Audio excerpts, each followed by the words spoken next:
Assalamu alaikum. I am Yasir Akbar and we are watching Study Page. This is the 16th lecture of Object Oriented Programming in C++. In this lecture, we are going to theoretically study about the object serialization and object streams. So the title is Data and Object Serialization using Object Streams. Stream what means by a stream, हम बार बार कहते हैं input stream, output stream, C out, C in, तो इसके बारे में थोड़ा सा पढ़ लेते हैं. So a stream is a sequence of bytes that represent a source और डेस्टिनेशन ऑफ डाटा. एक सीक्वेंस ऑफ वर्ड्स मीन्स बहुत से करेक्टर्स या बहुत सा डाटा आपके पास इस तरह स्ट्रीम के फॉर्म में स्क्रीन की तरफ जाता है या कीबोर्ड से आपके प्रोग्राम की तरफ जाता है, तो इसको हम स्ट्रीम कहते हैं. मीन्स आप ये एंट्री करते हैं, डेटा एंट्री करते हैं, बहुत सारे करेक्टर्स आप बार बार प्रेस करते हैं, तो एक करेक्टर्स एक दूसरे के पीछे इस तरह एक स्ट्रीम के फॉर्म में आपके प्रोग्राम में एंटर हो जाते हैं, आपके कीबोर्ड से आपके प्रोग्राम की तरफ जाते हैं. इसी तरह जब आपका प्रोग्राम आपको आउटपुट देता है तो प्रोग्राम की तरफ से आपकी स्क्रीन की तरफ इस तरह करेक्टर्स आते हैं वर्ड्स के फॉर्म में. तो ये करेक्टर्स जो है ये स्ट्रीम के फॉर्म में आते हैं, पहले एक करेक्टर फिर दूसरा करेक्टर, तो इसको नाम दिया गया है stream. A stream object is an object that either delivers data to its destination, which may be screen or a file, or takes data from a source, which may be keyboard or file, etc. अब stream तो ठीक है, sequence of bits है या sequence of character है, लेकिन stream object क्या है? तो वो ऑब्जेक्ट जो ये काम करता है कि आपके इन स्ट्रीम्स को फ्रॉम सोर्स टू डेस्टिनेशन जो है वो भेज देता है, उसको कहते हैं ऑब्जेक्ट स्ट्रीम. तो बाज़ औक़ात आपका सोर्स जो है वो आपका कीबोर्ड होगा, आपका फाइल होगा, कोई कैमरा होगा या कुछ और होगा जो कि डेटा को जनरेट करके आपके प्रोग्राम की तरफ सेंड करेगा. और या आप डेस्टिनेशन स्क्रीन हो सकता है, फाइल हो सकता है या नेटवर्क हो सकता है, नेटवर्क की तरफ आपका प्रोग्राम फॉर एग्जांपल डेटा भेज रहा होता है. तो इनके लिए इन स्ट्रीम्स को कंट्रोल करने के लिए जो ऑब्जेक्ट्स यूज़ होते हैं, these objects are called stream objects. ठीक है, या object streams. It act as buffer between data source and destination. Buffer की तरह काम करता है. बफर क्या होता है? तो बफर हमारे पास टेम्परेली डेटा को थोड़ी देर के लिए सेव करता है, डेटा जब जमा हो जाता है तो उसको फिर प्रोसेस करता है, तो बफर की तरह ये काम करता है. इनपुट स्ट्रीम, अभी हमारे पास दो टाइप के स्ट्रीम्स हो गए, एक वो जो कि आपकी इनपुट को कंट्रोल करता है, एक वो जो कि आपको आउटपुट को कंट्रोल करता है. So a stream that provides input to a program. ठीक है, a stream that provide input to a program. Cin is an input stream object that belongs to istream class. ठीक है, सो इनपुट स्ट्रीम वो streams होते हैं जो कि आपके प्रोग्राम को इनपुट प्रोवाइड करता है. सी इन हमारे पास ऐसा ऑब्जेक्ट है, इनपुट स्ट्रीम ऑब्जेक्ट है जो कि स्ट्रीम क्लास से बिलोंग करता है और हमारी इनपुट स्ट्रीम्स को ये कंट्रोल करता है. इसी तरह आउटपुट स्ट्रीम है a stream that accept output from a programme.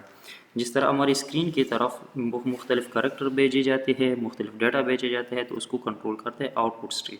And C out is an output stream object that belongs to O stream class. O stream हमारे पास आई स्ट्रीम और O stream output stream class और I stream input stream class, ये दोनों आयो input output stream हम जो लिखते हैं हैश इंक्लूड आयु स्ट्रीम, तो वो हेडर फाइल के अंदर ये दोनों क्लासेस डिफाइन है और सी इन सी आउट जो है इन क्लासेस को बिलोंग करता है.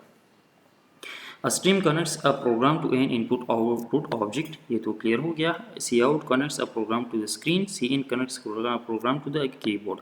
और हमें पता भी है क्योंकि हम अपने प्रोग्राम में जब स्क्रीन के ऊपर कुछ डिस्प्ले करना चाहते हैं तो हम सी आउट लिखते हैं. ठीक है, सी आउट ऑब्जेक्ट को हम यूज़ करते हैं, और जब हम कीबोर्ड से कुछ रिसीव करना चाहते हैं तो हम सी इन ऑब्जेक्ट को यूज़ करते हैं. The IOStream library in C++ provides several classes for working with input and output stream objects.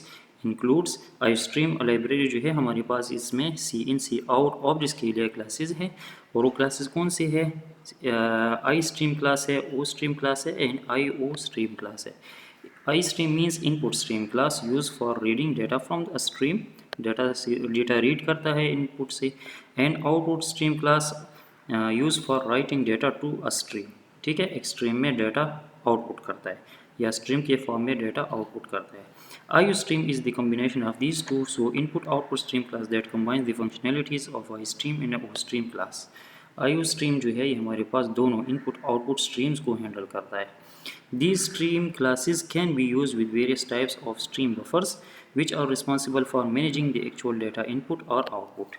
तो जो बफर्स यूज़ होते हैं डेटा इनपुट आउटपुट करने के लिए, वो सारे बफर ये स्ट्रीम्स क्लासेस जो है उनको हैंडल करता है. Stream buffers can be associated with different types of data sources or destinations such as files, standard input outputs और नेटवर्क सॉकेट एक्सेट्रा। चूँकि हम डेटा रिसीव कर सकते हैं नेटवर्क से भी, कीबोर्ड से भी, फाइल से भी, और इसी तरह हम डेटा सेंड कर सकते हैं स्क्रीन की तरफ, और इसी तरह फॉर एग्ज़ाम्पल साउंड है स्पीकर की तरफ, इसी तरह नेटवर्क की तरफ। तो मुख्तलिफ बफर जो है हर एक ऑब्जेक्ट के साथ एसोसिएट होते हैं। In C++, data and object serialization refers to the process of converting a C++ object or collection of related objects into a stream of bytes that can be saved to a file or transmitted over a network.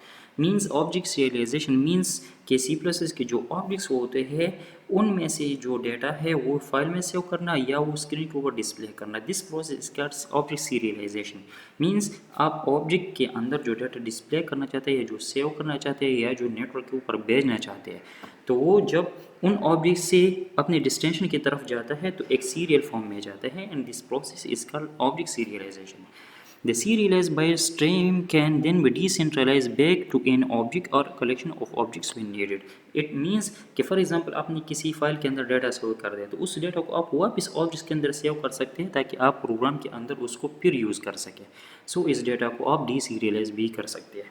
Here we will study how to handle files। चूँकि सी इन सी out तो हमने already पढ़ चुके हैं कि किस तरह keyboard से डेटा प्रोग्राम की तरफ जाता है, किस तरह हम इनपुट करते हैं, किस तरह हम सी आउट करते हैं किसी डेटा को।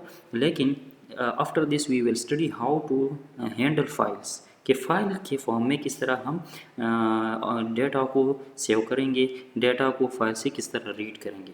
सो means how to store and read streams in the form of files. ठीक है, ओके। सो नेक्स्ट लेक्चर में इंशाल्लाह हम फाइल हैंडलिंग स्टार्ट करेंगे। Thank you so much for watching. If you have any question please ask in comment. अल्लाह हाफिज़।